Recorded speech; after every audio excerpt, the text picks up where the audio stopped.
ইসরায়েলের ভূখণ্ডে ইরানের হামলা নিয়ে যখন তুঙ্গে মধ্যপ্রাচ্যে উত্তেজনার পারদ, তখন আলোচনায় তেহরানের সমর ভান্ডার। দুই দেশের মাঝে দীর্ঘ দূরত্ব থাকলেও তেল আবিবের জন্য বড় দুশ্চিন্তার কারণ ইরানের কাছে থাকা দূরপাল্লার বিভিন্ন মিসাইল ড্রোন।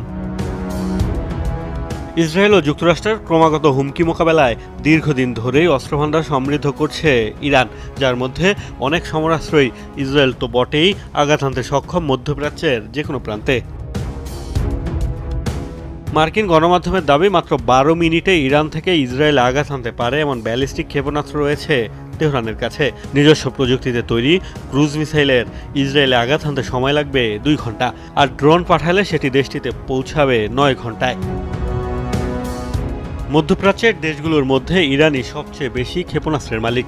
গত জুনে নিজেদের তৈরি প্রথমবারের মতো হাইপারসনিক ব্যালিস্টিক ক্ষেপণাস্ত্র প্রদর্শন করে ইরান।